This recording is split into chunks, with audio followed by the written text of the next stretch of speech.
السلام علیکم my dear and respected thinkers.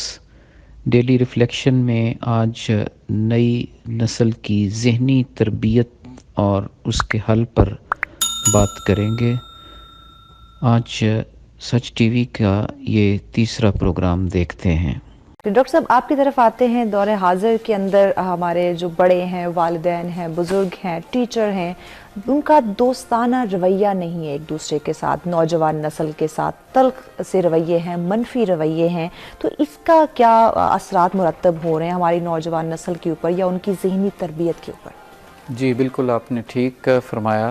Basically میں اس کو کہتا ہوں کہ اسٹوڈنٹ ٹیچر کے درمیان، پیرنٹس کے اور بچوں کے درمیان ایک ٹرسٹ ڈیفیسٹ ہے. تو اب اس ٹرسٹ ڈیفیسٹ کی وجہ سے بھی یہ ایک گیپ پیدا ہوا جس کا ہم تذکرہ کر رہے ہیں. بہت ساری چیزیں اس میں ڈسکس کی جا سکتی ہیں چونکہ ہماری گفتگو آگے سولوشن کی طرف بڑھ رہی ہے. جیسے کہ میں نے پہلے ذکر کیا تھا کہ اسپرچول سٹرینتھ کی ضرورت ہے. جو ایس کیو ہے یعنی اسپرچول کوشنٹ، اسے انہانس کرنا ہے. وہ کیسے انہانس ہوگا؟ جب ہم اس کی ذہنی تربیت کریں تو اسے بتایا جائے کہ آپ نے اپنا انٹرنل کریکٹر درست کرنا ہے. اسے ریئلائز کروایا جائے کہ تم صرف ایک جسم ہی نہیں رکھتے بلکہ ایک بڑی خوبصورت روح رکھتے ہو. اور روح کی خوراک یہ ہے کہ تم نے حسد نہیں کرنا، بغض، کینہ، طمع، لالچ، خود غرضی میں نہیں پڑنا. بلکہ میں تو اکثر اپنے اسٹوڈنٹ کو کہتا ہوں اگر اس طرح کی کوئی چیز آپ کے ذہن میں ہے تو جائیں سائیڈ میں کہیں جا کر اس کا قبرستان بنا دیں. منافقت نہیں کرنی، غصہ نہیں کھانا. کیونکہ ہمیشہ انہیں یہ سمجھایا جاتا ہے کہ اگر آپ غصہ کرو گے تو جس پر غصہ کر رہے اسے کوئی فرق نہیں پڑ رہا، آپ کو اس کا نقصان ہو رہا ہے، آپ کی روح کمزور پڑ رہی ہے. تو جب ہم اپنی روح کو روزانہ بیسس پہ یہ خوراک دیتے ہیں پازیٹیو تھنکنگ کی، پیشنس کی، سچائی کی، انٹیگریٹی کی، تو اس سے روح میں لطافت پیدا ہوتی ہے. جب روح میں لطافت پیدا ہوتی ہے تو وہ جو شروع میں آپ نے بات کی تھی پھر وہ چڑچڑا پن نہیں آتا، انگزائٹی نہیں آتی، ڈپریشن نہیں ہوتا.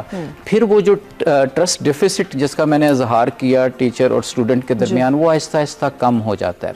لیکن یہ بات بھی ٹیچر نے اسے بتانی ہے، پیرنٹس نے اسے بتانی ہے. ابھی تک کی گفتگو میں ایک چیز پہ ہم سارے یونانیمس ہوئے کہ میجر پرابلم جو ہے that lies at the part of teachers and parents, not on students and children. تو اس کا مطلب ہے کہ پھر درستگی بھی اس طرف ہونی چاہیے.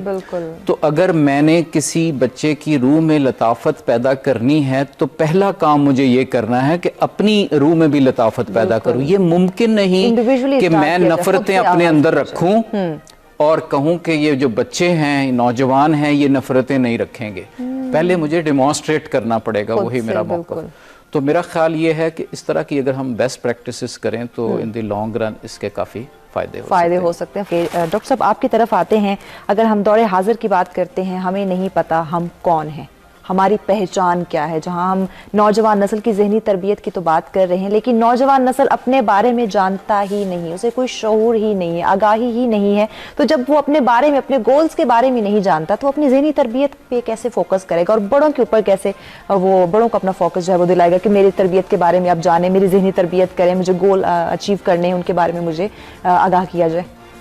جی دیکھیں، نوجوان کو اور بزرگوں کو سب کو یہ سمجھنے کی ضرورت ہے کہ زندگی کی ساری خوبصورتیاں، اس کی تمام رعنائیاں محبت میں ہیں، الفت میں ہیں. بالکل. تو اس محبت اور الفت کا اظہار، اس کا آغاز ہم ایسے کر سکتے ہیں کہ بچے کی تربیت ایسے ہو کہ وہ اپنے آپ سے پیار کرنا سیکھے. جب وہ اپنے آپ سے پیار کرنا سیکھے گا تو چھوٹی چھوٹی جو قباحتیں ہیں اس کے اندر سے آہستہ آہستہ واش ہونا شروع ہو جائیں گی. اور یہی کام پھر اساتذہ کو، پیرنٹس کو کرنے کی ضرورت ہے کہ وہ اپنے آپ سے محبت کریں، پیار کرے. اچھا، یہ نفسیاتی طور پر جب انسان اپنے آپ سے محبت کرتا ہے تو پھر اس کو دوسروں سے بھی محبت شروع ہو جاتی ہے، خود محبت ہونا شروع ہو جاتی ہے. اور یہاں یہ چیز ذہن میں رکھنی چاہیے کہ انسان کی تخلیق ہی محبت میں ہوئی ہے.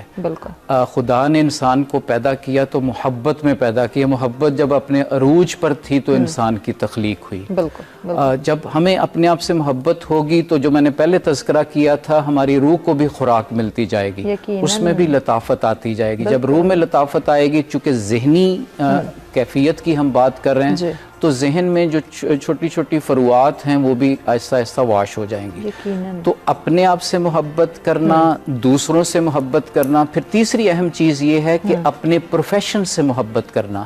جن پیشوں سے ہم منسلک ہیں, خواہ استاد ہے یا گھریلو لائف ہے یا بچے کی اسٹوڈنٹ لائف ہے, اس سے کمٹمنٹ ہو, اس میں محبت ہو. یہ نہیں کہ اس کو بوجھ سمجھ کے نہ کیا جائے.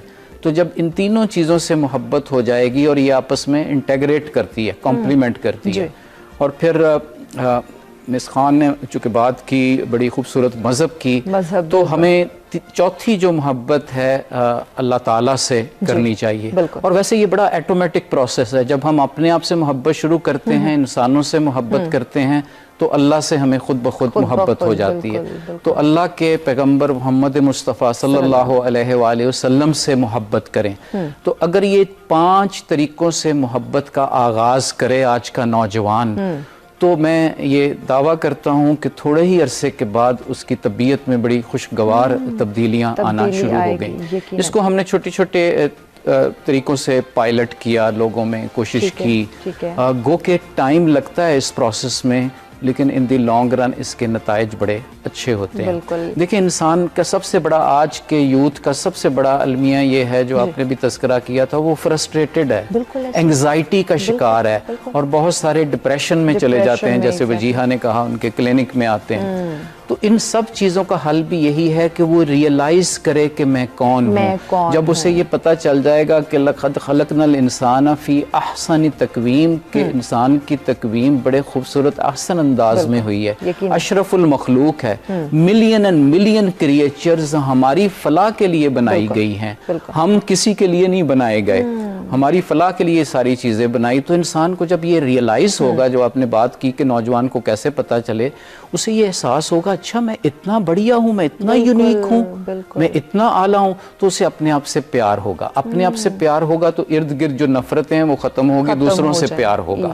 وہ شخص دوسرے سے پیار کر ہی نہیں سکتا جیسے اپنے آپ سے پیار نہ ہو. اور اپنے آپ سے پیار کا خوبصورت انداز یہی ہے کہ جو ہمارے جسم کے اندر ایک دائمی فیبرک ہے روح کی شکل میں, اس کا خیال رکھا جائے, اس کی روٹی پانی کا خیال رکھا جائے. اس کی روٹی پانی بڑی سمپل, کہ پازیٹیو ہو جائیں, پیشنس شو کریں, اور دوسروں کے لیے جینا سیکھیں. اپنے لیے تو سارے ہی جی رہے ہوتے ہیں, سب کے اپنے لیے تو ہر کوئی جیتا ہے. اصل زندگی وہی ہوتی ہے جو آپ دوسروں کے لیے گزارتے ہیں, دوسروں کے لیے اپنی زندگی مختص کرتے ہیں. ڈاکٹر صاحب آپ کی طرف آتے ہیں, یقیناً بڑوں کا بہت اہم کردار آج کی گفتگو میں رہا, اور والدین کا سب سے اہم رول اس میں رہا. تو بڑوں کو چاہیے کہ وہ پہلا قدم بڑھائیں نوجوانوں کی طرف, نہ کہ نوجوانوں سے امیدیں وابستہ کر لیں کہ ان کی جو ذہنی تربیت ہے وہ خود سے ہونا شروع ہو جائے گی, یا نوجوان نسل ہماری جو ہے وہ ہمارا عزت و احترام کریں گے. تو بڑوں کو پہلا قدم بڑھانا چاہیے کیسے؟ جی, میں سمجھتا ہوں وہ پہلا قدم یہ ہے کہ پورے تہہ دل سے یہ مان لیں کہ ہماری طرف کے پرابلمز کیا ہیں. بڑا آدمی ہوتا بھی وہی ہے جو اپنی غلطی مان لے. تو اگر ہم وہ اپنی ساری کوتاہیاں اور غلطیاں مان لیں تو پھر ہمیں اب اپنے لیے درست کرنے کا موقع ملے گا. اور درست کرنے کا پہلا سفر میں نے اظہار کر دیا کہ محبت اور پیار کا پیغام دیں. چھوٹی چھوٹی اگر قباحتیں کہیں ہو رہی ہیں تو اس میں ہوا کریٹ نہ کریں, اس کو محبت سے آپ ٹال دیں, محبت سے روک دیں. اور اس تربیتی عمل میں کبھی بھی رکاوٹ آئے, اور ہماری گفتگو میں جیسا کہ پہلے بھی بات رہی, تو Islam is a complete code of life. قرآن اور سنہ سے ہمیں ہر چیز کا حل مل جائے گا, تو ہم اس کی طرف رجوع کریں. تو آئی ایم کوائٹ کانفیڈنٹ کہ ہم سرخرو ہوں گے. ایگزیکٹلی. پہلے اگر ہم بات کریں, ہم تعلیم حاصل کیا کرتے تھے, سمجھا کرتے تھے. اگر ہم مدارس جایا کرتے تھے, قرآن پاک کی تعلیم حاصل کیا کرتے تھے, اس کو سمجھا کرتے تھے. اور دور حاضر میں ہم تعلیم تو حاصل کر رہے ہیں, سمجھ نہیں پا رہے. تربیت تو کر رہے ہیں لیکن سمجھا نہیں پا رہے. جی بالکل ایسا ہی ہے. اور میں پھر یہاں وہی بات کروں گا جو پہلے میں نے کی, کہ باتیں بہت ساری ہیں ابھی میڈیا پر, یوٹیوب چینل پر, فیس بک پر, تمام دینی چیزیں موجود ہیں, لیکن اس کا پریکٹیکل ثبوت نہیں دیتے. مثلا میں چھوٹی سی اگزامپل دوں گا, ہم بچپن سے پڑھتے آئے ہیں صفائی نصف ایمان ہے, لیکن کیا ہم نے اپنی زندگیوں میں اس کو لاگو کیا؟ اور پھر تھوڑا سا انٹرنل کریکٹر کی بات کریں, کیا ہمارے دل صاف ہوئے؟ تو جب دل صاف ہونا شروع ہو جائیں گے پھر وہی بات کہ روح میں لطافت آئے گی. یہ جتنے بھی مسائل ہم نے ڈسکس کیے یہ الٹیمیٹلی حل شروع ہو جائیں گے یقیناً کل. جی ڈاکٹر صاحب آپ ہمارے ناظرین کو کیا میسج دینا چاہیں گے ان کی ذہنی تربیت کے حوالے سے, بڑوں کی صحبت کے حوالے سے؟ میرا خیال ہے کہ دیکھیں بحیثیت انسان اشرف المخلوق میں ہمیشہ کہتا رہا ہوں ان پروگرامز میں بھی کہ ہم اپنے جسم کے ساتھ ساتھ جو ہماری روح ہے اس کی خوراک کا بھی خیال رکھیں. جب ہم اپنی روح کا خیال رکھیں گے تو یہ روح سے ایک اسپرچولی فلٹرڈ بلڈ ہمارے برین میں جائے گا. تو وہ برین جس میں اسپرچولی فلٹرڈ بلڈ گیا ہوا ہوگا وہ برین پھر میریکلز کریٹ کرے گا. اس برین میں کبھی نفرت پیدا نہیں ہوگی. بالکل ایسے ہی